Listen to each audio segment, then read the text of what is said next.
Bonjour, c'est Ursula encore. On est le 18 août 2022. Alors, je viens sur la trompette aujourd'hui encore et je viens proclamer le retour de notre Seigneur Jésus-Christ. Soyons tous bénis, Amen, et que sa joie soit notre force en ce jour. Alors, on est à la veille du deuxième malheur. Alors, je viens parler de cela et j'aimerais qu'on ouvre nos Bibles dans Apocalypse 11. Amen. Et je veux bénir le Seigneur. J'ai apporté une vidéo, je pense, avant-hier, parlant des trois messages des anges et puis des trois malheurs. Alors, je l'ai apporté, c'est les messages des trois anges. Amen. Et j'ai parlé dedans comme si... Non, pas comme si. J'ai même dit que les trois malheurs, les trois malheurs vont se passer avant la destruction. C'est ça que j'ai dit. Amen. Et Dieu est tellement bon que ce matin, alors que j'étais en train de méditer sa parole, le Seigneur m'a rappelé que en 2020, j'avais déjà dit que le Covid, c'était le premier malheur. Amen. Quand le Covid est arrivé, le Seigneur m'a révélé que c'était le premier malheur. Donc, il ne peut pas rester trois malheurs. Amen. Il reste deux malheurs. Je l'avais dit dans une vidéo, je ne me rappelle plus laquelle. Et vous voyez, une personne qui a prêché quelque chose, qui aujourd'hui vit de la confusion, c'est la preuve des ténèbres qui sont vraiment épaisses sur la terre. Ça, c'est l'une des preuves. Alors, donc, il y a déjà 2 ans, j'avais dit que le premier malheur, c'était le Covid. Et on est à la veille du deuxième malheur. Amen. Alors, on va lire le deuxième malheur. C'est attaché au deuxième message de l'ange. Et on va lire tout ce qui s'y rattache. Amen. Très, très important pour toi et puis pour moi. Parce que on doit savoir dans quel temps on est. Dans le timing de Dieu. Alors, le timing de Dieu, Dieu dit 0 heure, 0 minute, 0 seconde, 0 tierce. Les temps sont écoulés. Mais plusieurs enfants de Dieu continuent de vivre comme si de rien n'était. Comme s'ils avaient le temps devant eux. Comme s'ils vivent pour leur carrière, ils vivent pour voyager. Ils font des plannings pour se marier. La Bible dit quoi? La Bible dit, dans le temps de Lot et puis de Noé, les gens se mariaient, ils construisaient, ils mariaient leurs enfants, et puis bon, voilà, la vie allait pour eux. Et pour les chrétiens, on est dans les temps où certains divorcent, planifient de divorcer pour se remarier, parce que pour refaire leur vie. Pourquoi? Parce qu'ils n'ont aucune idée du temps dans lequel on est. Au lieu de se préparer, de laver leur linge, et de dire, Seigneur, aie pitié de moi. Plusieurs sont dans l'illusion, le leur, que la vie leur appartient. Et ils planifient de construire des maisons par-ci, de voyager, d'avoir une nouvelle vie pour se refaire et tout. Tu t'arrêtes, tu te dis, mais de quoi les gens parlent? De quoi les gens parlent? Mais les gens sont dans les ténèbres assez épaisses. C'est sûr que si tu ne vois pas, tu vas planifier. Mais quand on voit, amen, alléluia, on fonctionne avec le plan du Seigneur. Alors, le message que j'avais apporté hier, je ne me rappelle plus c'était quoi le titre, mais je sais que c'était Apocalypse 12, amen. C'était le message c'était l'Apocalypse 12 et c'était, je pense, la guerre des yeux. C'est-à-dire voir ou être dans l'illusion. Voilà, c'est ça. C'est ça que le Seigneur m'avait révélé. Parce que j'étais en train de méditer Apocalypse 12 quand le Seigneur m'a montré. Au fait, je suis allée taper le mot dragon. Je suis allée taper dragon, le dragon qui est en guerre contre la femme. Je vais taper dragon et puis le nombre c'est 1404. Alors, 1404 et je m'en vais voir à côté et c'est dit voir. C'est-à-dire voir avec les yeux. Tu t'arrêtes, tu te dis, où est le lien entre le nombre 1404, c'est dit l'ancien serpent, le serpent ancien, voilà, disons-le comme ça. C'est dit le serpent ancien. Et le prochain mot, c'est dit voir. Alors, j'étais sous le choc. J'ai dit, Seigneur, il y a quelque chose que je ne comprends pas. Parce que c'est le serpent ancien. Où est le lien avec le fait de voir? Et l'Esprit de Dieu de me révéler que le serpent, le dragon, c'est un animal qu'on ne voit pas avec nos deux yeux comme ça. On entend parler du dragon. Quand on lit dans l'Apocalypse, ça nous dit que ça a 7 têtes, ça a 10 cornes. Ça dit, c'est un animal qui fait peur, avec différentes formes. Parfois, on le représente, il ressemble comme à un dinosaure, il a des ailes, il a une queue comme une queue de serpent, il a une tête, il a 3 têtes, parfois il a 3 têtes, parfois il a 7 têtes, et puis tu regardes tout ça, tu te dis, mais c'est quoi tout ça? Mais, ça peut rester un animal mystique, un animal folklorique pour certains. Mais si toi, tu vois le dragon et que tu réussis à associer à cet animal folklorique une personne, un groupe de personnes, une étape dans la vie, alors tu as vu que tu es dans le temps où le dragon est en train d'agir et tu dois te préparer rapidement pour ne pas être englouti par lui. Voilà le temps dans lequel on est.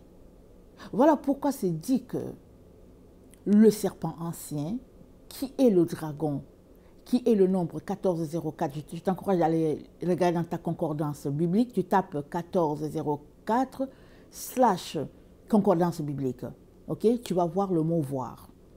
Alors, pour toi qui as vu le dragon, qui sait que le dragon, ce n'est pas cet animal mythique, mystique, bizarre, et que c'est réel, c'est en train de se passer, toi tu vas te sauver.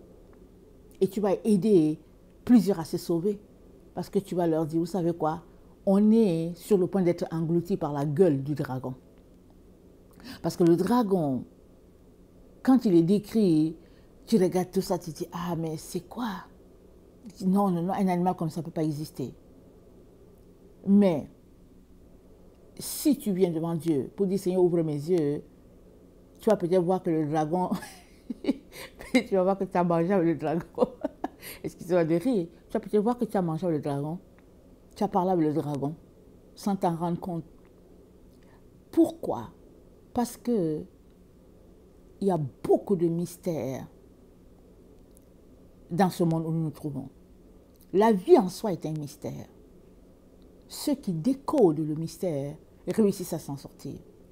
Ceux qui sont dans l'illusion sont emportés par l'eau sale. Ils sont emportés. C'est ça l'illusion. Et ceux qui sont dans la vérité, ils peuvent regarder clairement au fond de l'eau ou bien de la piscine et ils voient clair. Mais ceux qui sont dans l'illusion sont dans l'eau boueuse. Ils sont dedans et puis l'eau les emporte et puis ils sont là, ils boivent l'eau et puis comment on appelle ça? Ils sombrent dans l'eau. Ils se noient dans l'eau. Ils ne voient pas que l'eau est sale. Excusez-moi. Alors, on est à la veille du deuxième malheur. Alléluia pour ceux-là qui ont hâte de rentrer à la maison. Et dommage pour tous ceux-là qui planifient de voyager, d'aller au Japon, de construire leur maison, je ne sais pas, sur une falaise et puis de refaire leur vie et puis toutes sortes d'histoires. Dommage pour eux. Alors, donc voilà. Je vais donc lire le deuxième malheur, c'est dit. Ok, on va lire les parties où ça parle du malheur, le malheur des anges, des 3 anges. Non, je vais lire les passages où il y a 3 anges qui annoncent à la terre 3 malheurs, ok, pour le dire bien.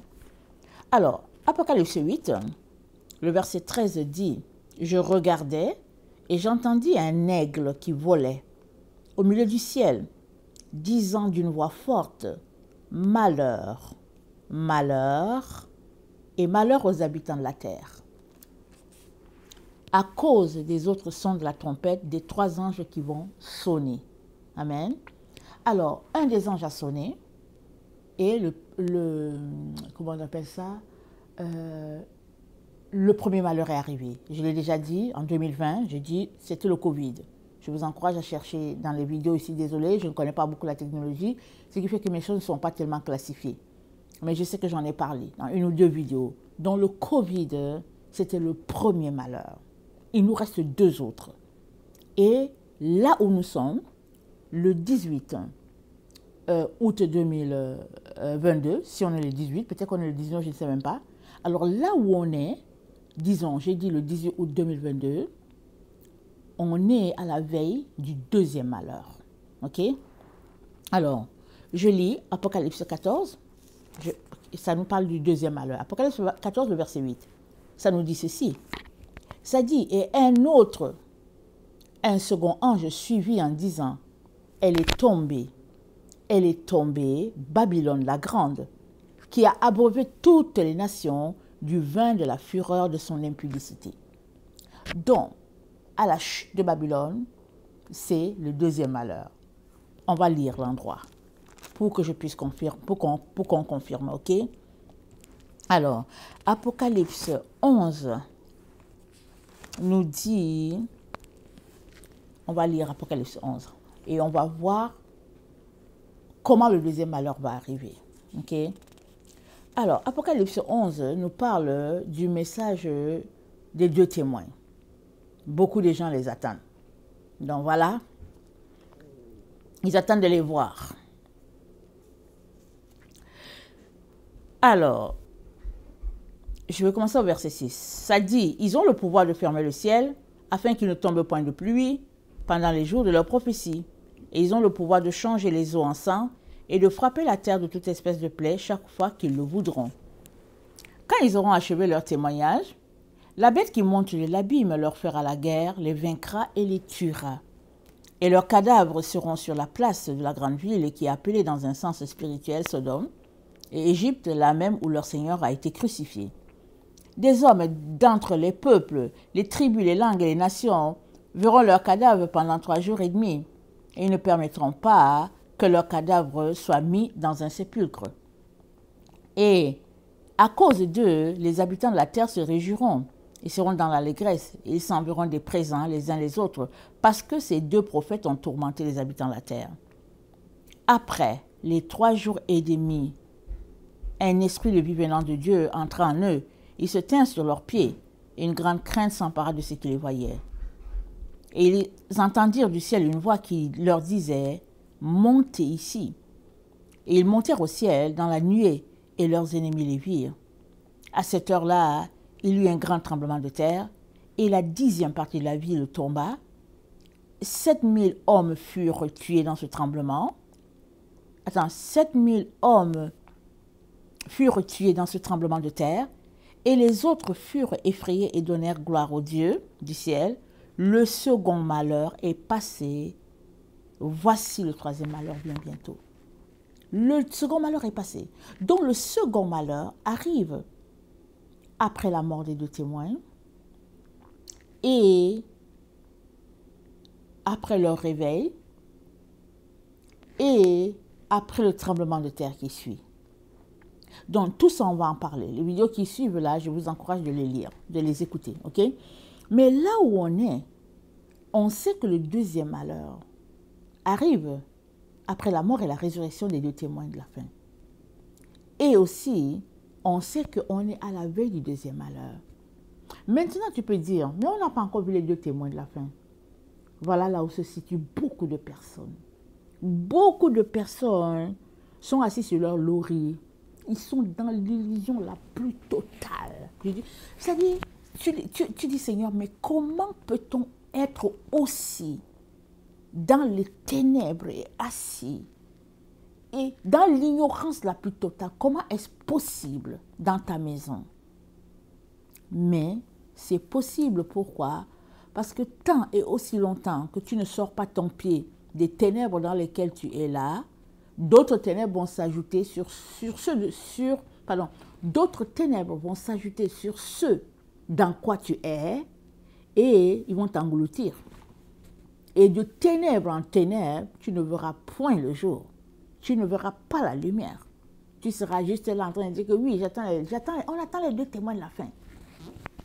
Il y a aussi une personne à qui je parlais, je disais de se réveiller, il y a quelques années peut-être, il y a peut-être 2 ans de cela, disons, maximum 3 ans. Je disais à la personne, réveille-toi, réveille-toi, il faut arrêter tout ce que tu fais là parce que tu es en train de perdre ton temps et ton énergie. On est à la veille de partir. Et la personne me dit, le temple n'a pas encore été construit. Quand le temple sera construit, là, je vais arrêter ce que je fais. J'ai dit, quoi? Mais pourquoi est-ce que tu rattaches ton départ pour le ciel avec la construction du temple? Et la personne m'a dit, non, mais c'est dit que l'Antéchrist va s'asseoir dans le temple. Donc, il faut que le temple soit construit avant que l'Antéchrist vienne s'asseoir dedans. Donc, voilà un peu la réflexion de plusieurs. Plusieurs sont dans leur leurre, là, en train d'attendre que l'Antéchrist vienne s'asseoir dans un certain temple. Mais ça, c'est les explications des hommes. Les hommes ont tellement développé des théories, tellement fait des allégories autour de cette histoire du retour du Seigneur. Oh, ils ont tellement fait des choses que, raconter l'histoire que, vraiment, pour que on puisse se connecter à la vérité, il faut la grâce de Dieu. C'est pourquoi j'encourage tout un chacun à vous connecter à la vraie doctrine de Christ, parce que la lumière, elle est là-bas. Amen. La lumière, elle est là-bas. Et puis l'autre raison pour laquelle il est très important de prier les prières des saints d'autrefois, c'est parce qu'ils sont dans la lumière. Alors que tu pries leurs prières, c'est-à-dire que les prières, les recueils qu'ils ont laissés, s'ils ont laissé des livres et tout, tu connectes avec eux. Donc tu connectes à la lumière. C'est ça qui se passe au fait. Mais si tu es là, tu lis les histoires à dormir debout là qu'ils ont écrit dans nos livres, dans nos commentaires bibliques en nous racontant que oui, et puis bon, et voilà ce qui va se passer, et puis après il va venir, Jésus va venir, il va nous prendre, et puis on va partir, et puis bon voilà. Si tu passes ton temps à lire ces histoires-là comme ça, tu te rendras compte que tu as été berné, mais il sera trop tard. Parce que tu fais partie des personnes qui attendent un certain Jésus Rambo. Plusieurs attendent Jésus Rambo, qui va descendre du ciel, qui va les prendre, qui va dire ah, allons-y, et puis bon. Mais Jésus, ce n'est pas comme ça qu'il va venir. Il y a un passage dans la Bible qui dit le royaume des cieux est en vous. Il est en tous. Il est en nous. Ça veut dire quoi? Ça veut dire que plus tu enlèves les ténèbres qu'il y a dans ta vie, mieux tu perçois le royaume de Dieu.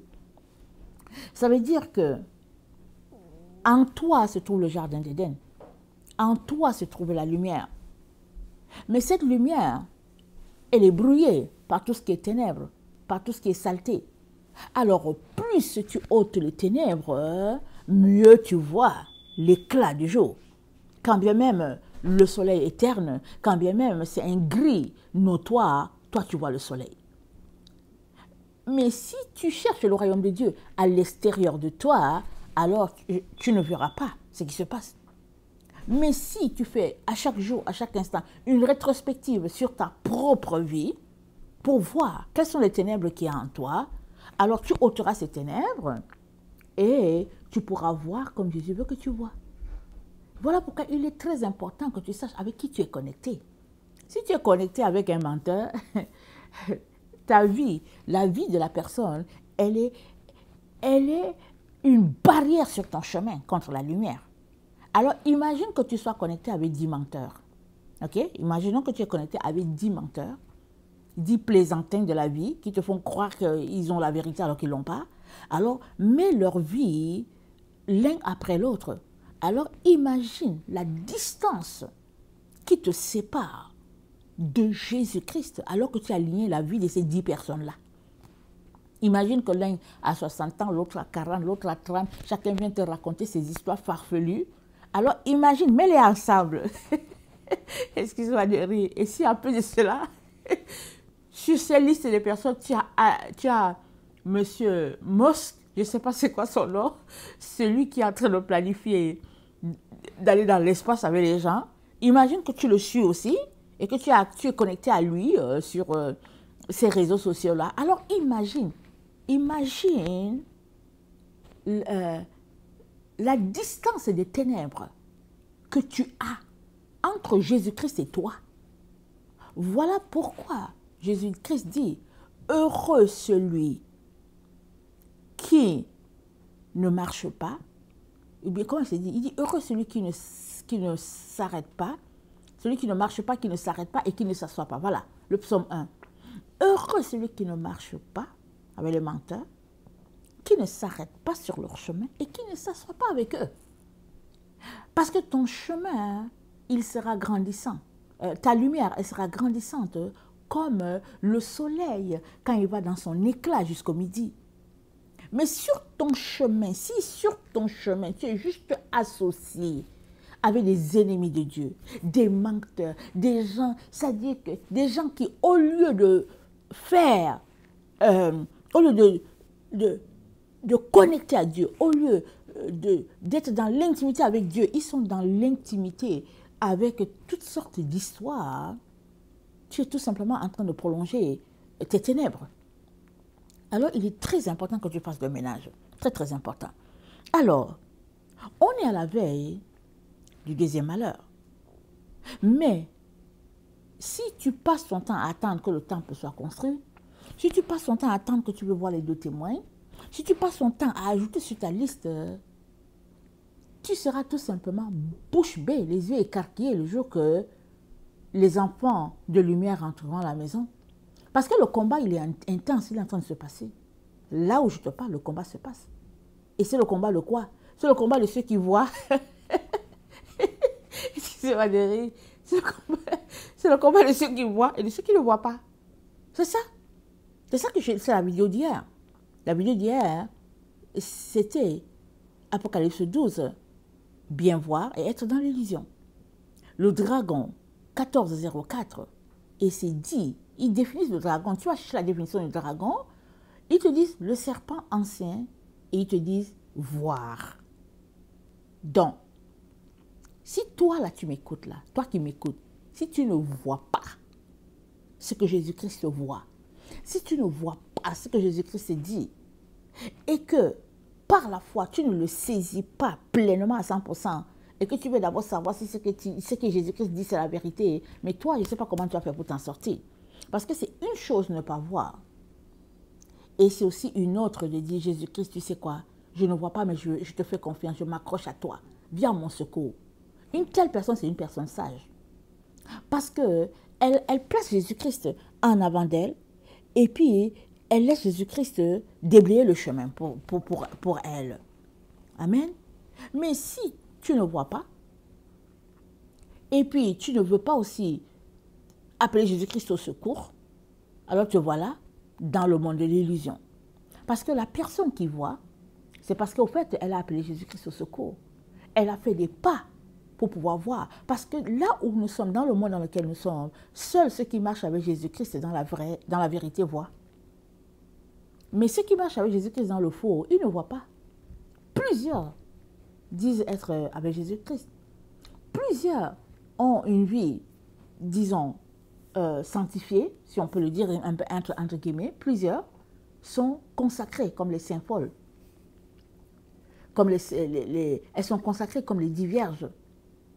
Mais ce sont des folles et des fous. Oui, voilà pourquoi Jésus-Christ a parlé de 10.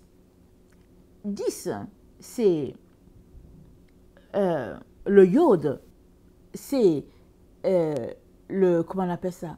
C'est l'unité ou bien la mesure qui fait que c'est déjà une église, c'est un groupe là, vraiment pour Dieu là. C'est ça dans l'explication hébraïque.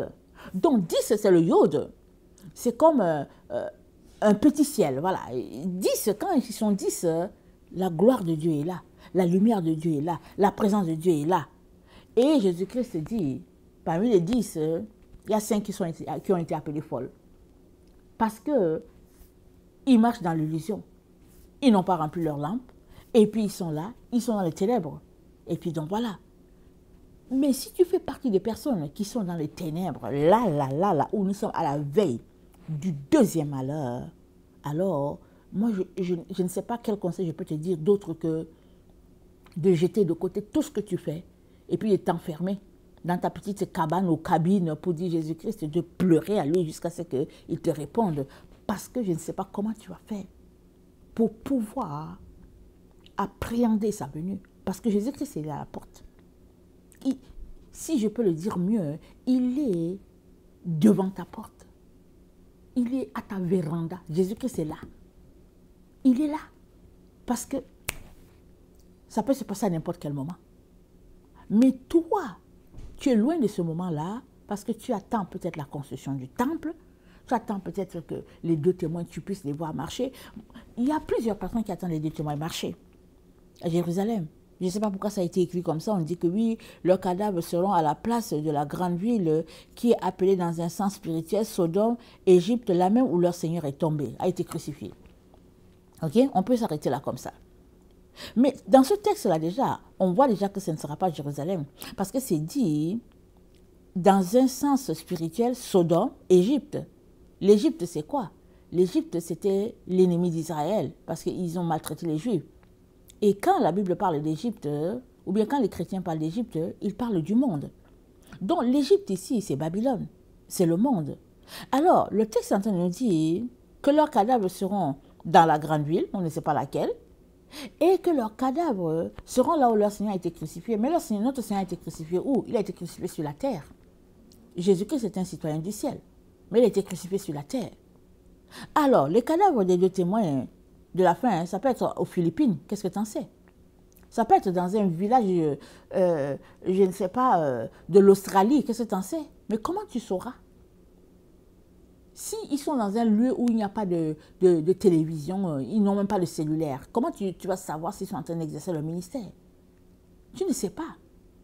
Alors, ne te fie pas sur le fait de dire qu'il faut que je les vois d'abord, il faut que je les vois d'abord. Parce que voir là, comme ça là, c'est manquer de foi. Jésus-Christ l'a dit à Thomas. Thomas dit, ah non, mais si je ne vois pas le trou dans ses mains et puis sur ses pieds, je ne veux pas croire. Jésus-Christ est venu quelque temps après. Il est venu, dès qu'il est entré, il a dit, Thomas, viens mettre ta main ici. Ici, il a dit, oh Seigneur, pardonne-moi. Jésus-Christ a dit, heureux ceux qui ont cru sans voir. On est dans le temps où il s'agit de voir la vision spirituelle. Voir avec les yeux de Dieu. Ce n'est pas voir le mur qui est là devant toi. Tu dis, ok, oui, la maison qui est devant, elle est beige, et puis il y a un mur blanc et tout. Ce n'est pas de ça qu'il s'agit. Et tous ceux-là qui voient comme ça, ils voient le matériel. Tous ceux-là qui attendent de voir le matériel, ils sont dans l'illusion. Parce que le matériel que tu vois là, c'est autre chose. C'est autre chose. On ne va pas entrer dans ce détail-là parce qu'il ne faut pas s'éloigner. Mais il est important que tu changes ta pensée. Amen. Et puis Jésus-Christ, Dieu dit quoi? Il dit, mes pensées sont au-delà de vos pensées. Mes voix sont au-delà. Donc, les voix de Dieu, ce n'est pas nos voix. Pourquoi? Parce que ces pensées ne sont pas les nôtres. Et pour que tu puisses te retrouver sur la voie de Dieu, ben, commence d'abord par avoir sa pensée. Amen. Commence par avoir sa pensée. Alors, c'est dit que leur cadavre sera sur la place, ils ont parlé de Sodome, et on sait que Sodome, ça a brûlé, ça n'existe pas, ça n'existe plus, il n'y a que les cendres. Et puis même, les gens disent que non, c'était par ici, les autres disent que non, c'est là, les autres disent que non, mais voici les cendres ici, et tout ça. Donc, ce n'est pas des reconstitutions que les gens ont dit que voici Sodome. Mais ici, où ça nous dit Sodome, ça dit que la Bible, d'une manière ou d'une autre, est en train de nous parler d'autre chose. Elle est en train de nous dire qu'au fait, le cadavre des deux témoins à la fin sera quelque part sur la terre. Et puis, l'autre truc que je pense le Seigneur m'a dit en 2018 ou 2019, c'est que il m'a donné, je pense, soit une vision, soit un rêve. Je me suis retrouvée à Jérusalem, au niveau de la mosquée, okay? Puisque c'est là qu'ils disent que c'est le temple, là où il y avait le temple de Salomon, le second temple. Je me suis retrouvée là et puis j'ai vu un rabbin qui marchait, qui allait en direction du temple pour prier. Il avait son petit chapeau là sur la tête et pendant qu'il partait, il était habillé normal comme nous autres, avec un pantalon et une chemise. Et nous savons que les rabbins, ils avaient une robe, n'est-ce pas? Parce que c'est Dieu qui avait donné cela. Alors, il était habillé comme un citoyen simple. Okay? sur son chapeau, il y avait écrit toutes sortes de publicités et d'injures. Sur sa chemise aussi. Toutes sortes. C'était écrit là, c'était quelque chose, ce qu'il y avait sur son vêtement et son chapeau. Et puis moi, je sors de la vision, je dis, mais Seigneur, mais c'est quoi ça? Le Seigneur me dit, mais est-ce que tu penses que c'est à cet endroit-là que je vais envoyer mes 2 témoins de la fin? Il m'a dit ça comme ça. Il dit, est-ce que tu penses que c'est là, à Jérusalem, qui est là, que je vais envoyer mes 2 témoins à la fin? Il dit, non, les gens ne marchent pas selon ma volonté. Je ne vois pas pourquoi l'humanité s'attend à ce que mes 2 témoins à la fin se retrouvent à Jérusalem. C'est comme ça que le Seigneur m'a parlé, comme ça. Comme ça. Je me dit, ah Seigneur, Seigneur, pardonne-moi, mais ils sont où alors? Où est-ce qu'ils seront? Parce que la terre appartient à Dieu. C'est ça qu'il faut que tu comprennes. La terre appartient à Dieu. Ne garde pas ton focus seulement sur un endroit en disant que le Seigneur est mort à Jérusalem, alors ils seront là à Jérusalem. Mais il se pourrait qu'ils soient, je ne sais pas où, quelque part dans les Pyrénées. Qu'est-ce qu'on sait? On ne sait pas où ils seront. Donc, il est très important qu'on puisse plutôt chercher la face de Dieu et puis être intime avec lui. Parce que qu'est-ce que Jésus-Christ a dit? Il dit, je viendrai comme un voleur. Il vient comme un voleur. Le voleur, il ne t'avertit jamais. Il y a toujours l'effet des surprises. Mais il dit aussi que ceux-là qui marchent avec lui ne seront pas surpris. Pourquoi? Parce qu'il s'apprête à tout moment. Alors, parce qu'il s'apprête à tout moment, alors quand ça va arriver, allez, ce sera le moment où ils vont partir. Alors, à la veille du 2e malheur, qu'est-ce que nous devons comprendre? Le message de l'ange, c'est concernant Babylone. Amen. C'est concernant Babylone. Je vais le relire encore.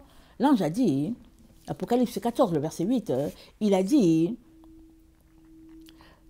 c'est dit, un second ange suivit en disant, elle est tombée. Elle est tombée, Babylone, la grande, qui a abreuvé toutes les nations du vin de la fureur de son impudicité. Mais qui est Babylone? Babylone, c'est l'ennemi de Dieu. Babylone a infecté le monde. Et Babylone s'est infiltrée dans l'Église. Et Babylone vit tranquille dans l'Église, avec ses valeurs, avec ses mœurs, avec ses mœurs. Et c'est l'Église qui a changé les valeurs de Dieu pour adapter sa vie à celle de Babylone. Voilà pourquoi Jésus-Christ a dit à Laodicée, qui est vraiment le reflet de Babylone, voilà pourquoi Jésus-Christ a dit à Laodicée, je te vomirai. Alors, il a dit à Laodicée, je te vomirai, parce que dans Laodicée, on retrouve une tiédeur vraiment terrible. Et puis, à Laodicée aussi, on retrouve les richesses de ce monde, on retrouve la nudité de ce monde, on retrouve l'aveuglement de ce monde, et on retrouve tout ce que ce monde valorise, on le retrouve dans l'Église de notre temps, que ce soit 14e siècle, 15e siècle, 16e siècle. On retrouve, c'est-à-dire les choses sont allées en se dégradant par rapport à la première Église, les choses sont allées en se dégradant. Et la génération que nous sommes, celle du 21e siècle, on affiche très bien, très bien l'Odyssée. Dans toute sa dégradation, on affiche très bien l'Odyssée. Et si on veut voir Babylone, Babylone est dans l'Église. Donc tout endroit où Babylone est sera jugé. C'est ça qu'on doit comprendre. Alors, quand Babylone tombe, quand tous ces grands pays-là tombent, Babylone qui est dans l'Église aussi tombe. Et la personne qui est mariée à Babylone aussi tombe. La personne qui vit selon les valeurs de ce monde aussi tombe parce qu'elle s'est associée à Babylone. Voilà pourquoi il est très important que tu sortes de Babylone si tu y es encore. Il est important que tu sortes de Babylone si tu es encore dans le leurre, te disant que Jésus-Christ va venir un jour, un de ces années-là, dans 10 ans, dans 15. Non, sors de là. Jésus-Christ est à la porte. Et quelle porte? À la porte, à ta véranda. Il est à la porte de devant ta maison. C'est là qu'il est. Il n'est pas si loin. Mais si tu es dans ton leurre en disant, oui, attends, je vais d'abord aller acheter cette chose-ci. Oui, attends, je vais aller d'abord faire ceci. Oui, attends, je vais faire ceci. C'est toi qui seras surpris. Et il ne veut pas ça pour toi. Alors, que dois-tu faire alors que tu es à la veille du 2e malheur? Il est important que tu donnes ta vie à Jésus-Christ si tu ne lui as pas encore donné. Si tu es quelqu'un qui ne le connaît pas, il est important que tu donnes ta vie à Jésus. Maintenant, si tu es quelqu'un qui a donné ta vie à Jésus, qui le connaît, alors assure-toi que tu es prêt. Vêtements, nourriture, langage, tout ce que tu fais, assure-toi que si Jésus-Christ vient là, tu pars. Et ça veut dire quoi? Ça veut dire que tu respires l'air qu'il respire, tu parles le langage qu'il parle, tu regardes ce qu'il regarde. Ça veut dire que tout en toi est le reflet de ce Dieu-là. C'est ça que ça veut dire. Et c'est tout un chacun qui travaille tous les jours à être parfait, n'est-ce pas? Il peut arriver qu'aujourd'hui tu ne tombes pas. Béni soit le Seigneur. Et s'il arrivait que tu tombes, relève-toi immédiatement, ne reste pas par terre. Viens confesser ton péché, demande à Dieu de te pardonner, demande-lui de t'aider et reprends ton vêtement blanc le plus rapidement possible et puis reste habillé. Et assure-toi que tu n'es pas en train de céder, comment on appelle ça là, ton droit. Assure-toi. Vous savez, il y a beaucoup de choses qui se passent. Tu peux céder ton droit comme ça en parlant à la légèreté, hein, céder ton droit. Comme ça. Parce qu'il y a des gens qui sont très mystiques. Ils sont des voleurs. Alors ils t'appellent pour te faire tomber. Alors il dit, ah oui, mais bonjour, est-ce que tu penses que je pourrais venir pour prendre ceci ou bien est-ce que tu penses que je pourrais t'envoyer un lien et puis tu vas faire ceci, cela? Il suffit juste que tu dises oui. Eux, ils savent déjà qu'ils ont incanté ce qu'ils veulent. Tu as dit oui, mais à quoi tu as dit oui? Tu as dit oui à quoi? Ou bien tu t'envoies, tu t'assois, tu dis oui, viens, en tout cas on t'invite, et ça, tu t'envoies, tu t'assois pour manger. Mais qu'est-ce qu'ils ont mis dans le tube? Est-ce que tu sais ce qu'ils ont mis dans le tube? Avant qu'ils t'invitent là pour te dire viens manger, qu'est-ce qu'ils sont associés pour prier? Et alors que tu manges, qu'est-ce que tu es en train de prendre? Parce que avant que Ésaü mange les lentilles de Jacob, Jacob lui a dit, en tout cas donne-moi d'abord ton droit d'aînesse avant que je te donne mes lentilles. Ésaü a dit quoi? Il dit, tu veux que je fasse quoi avec le droit d'aînesse? Il dit, donne-moi à manger, moi j'ai faim. Mais avant cela, il y a eu une parole. Il y a eu échange de droits. Jacob a pris le droit d'aînesse. Ésaü a reçu le bol de lentilles. Tout a été conclu devant un témoin puissant, notre Dieu, l'Éternel des armées célestes, béni soit son nom. Alors, quand le moment est venu pour avoir la bénédiction de l'aîné, Ésaü, et puis son papa Jacob, pas son papa Jacob, son papa Isaac, il voulait enlever à Jacob ce qui lui revenait de plein droit. Pourquoi de plein droit? Parce qu'il y a eu échange de paroles. Dieu a été témoin.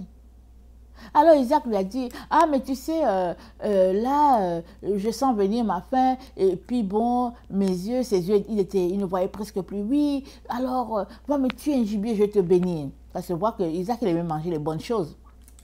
Il aimait Ésaü, c'est dit qu'il aimait Ésaü parce qu'Ésaü lui donnait du gibier. C'est dit comme ça.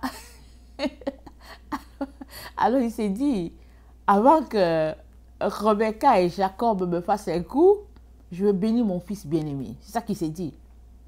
Mais Dieu était avec Rebecca et Jacob. Dieu savait parmi les deux enfants qui porteraient la bénédiction d'Abraham jusqu'à notre génération. Dieu avait déjà choisi. Quand Rebecca était enceinte de deux garçons, elle allait consulter l'Éternel. Le Seigneur a dit, le plus vieux sera assujetti au plus petit. Il l'a dit. Et Isaac l'a entendu. Si Rebecca le sait, c'est qu'Isaac le sait. Comment se fait-il qu'au moment d'appliquer ce que Dieu a décidé, Isaac a tout simplement décidé que bon, il va bénir Ésaü. Alors Rebecca a joué ça en grande. Elle a tellement bien fait ça. Bravo. On va lui donner un gros bisou là, quand on va la rencontrer. Elle l'a tellement bien fait. Parce que Rebecca était connectée au trône. Alléluia. Elle était connectée. Il y a des gens qui disent que ouais, elle a menti. Et puis elle a fait des coups, elle a fait ceci. C'est pas ça qu'on appelle faire un coup. Quand les actions que tu poses, c'est pour la gloire de Dieu, le ciel t'applaudit. le ciel a applaudi Rebecca ce jour-là. En plus de cela, elle a préparé le voyage de Jacob. Elle a dit, fuis, fuis, va chez mon frère, fuis, avant que ton frère te tue, fuis seulement. Pourquoi? Parce qu'elle voyait jusqu'à notre génération. Elle voyait jusqu'à la fin. Et c'est comme ça que Dieu veut que tu vois. Dieu veut que tu puisses saisir qu'on est à la fin. On est à la veille du second malheur. Au lieu que tu perdes ton temps à t'asseoir et puis à écouter les futilités, il veut que tu te prépares. Parce qu'il ne veut pas que tu périsses avec ceux qui périront. C'est ça? Ça, c'est un père qui avertit. Mais il ne peut pas venir lui-même faire la chose à ta place. Parce qu'il t'a créé avec le libre arbitre, avec ta volonté. Il veut que tu choisisses toi-même, que tu décides par toi-même de marcher sur le chemin de vérité, le chemin de lumière, ou bien de marcher sur le chemin de mensonge. Alors, quand tu restes connecté aux choses de ce monde, ils disent que, ouais, oui, dans 10 ans, la croissance économique sera comme ci, et puis bon, voilà, ceci, cela. Mais qu'est-ce que l'ange nous dit? Il dit, Babylone est tombée. Qu'est-ce qu'il est en train de dire? Dès que Babylone tombe, tout le système s'écroule. C'est ça. Il te dit, il dit malheur. Il dit malheur 2 fois, parce que c'est le deuxième malheur, et il dit, Babylone est tombée. Mais si Babylone tombe, qu'est-ce qui reste encore? Puisque tout notre système est tenu par Babylone. C'est Babylone qui tient le monde. Alors si Babylone tombe, qu'est-ce que tu espères? Qu'est-ce que tu espères? Que le Seigneur bénisse sa parole. Je vais apporter une autre vidéo sur Babylone qui tombe. Qu'est-ce que cela signifie? Pour toi et moi, et puis pour l'humanité. Parce qu'il est très important que tu sortes de ton leurre. Que tu arrêtes de croire que, ouais, dans 10 ans, dans 5 ans, je vais faire... Oh, non, non, non, non, sors de là. Sors de là. On est à la fin. Dommage si il y en a qui refusent ce message final, ça ne change pas le plan de Dieu. Dieu a dit que la fin arrive quand Babylone tombe. Et pourquoi Dieu attend juste le moment où Babylone va tomber? C'est sa vengeance, parce que Babylone a détruit Israël. Et Dieu attend. Il attend, c'est écrit. Dieu a dit la fin viendra quand quand ce sera la fin de Babylone. Donc, c'est la parole de Dieu contre la parole de l'homme. Il est donc très important que tu te ressaisisses et que tu mettes les genoux au sol pour chercher la face de Dieu. Va lui demander, Seigneur, si c'est qu'elle dit, c'est ça ou pas. Va demander à Dieu. Que de rester pour dire, ah oui, elle a dit que, et puis l'autre dit que oui, il a dit que. Et puis bon, finalement, on a eu une association de elle a dit que, il a dit que, sans savoir où est la vérité. La vérité, elle est divine. La vérité se tient pour elle-même. La vérité, c'est Jésus. Alors, si tu consultes ton Seigneur, il te dira la vérité. Parce qu'il t'a donné son Esprit Saint pour te parler, pour te convaincre, pour te conduire. Amen. Que le Seigneur bénisse sa parole. Je vous aime beaucoup. Et Dieu davantage. Maranatha, Jésus revient. Amen et Amen.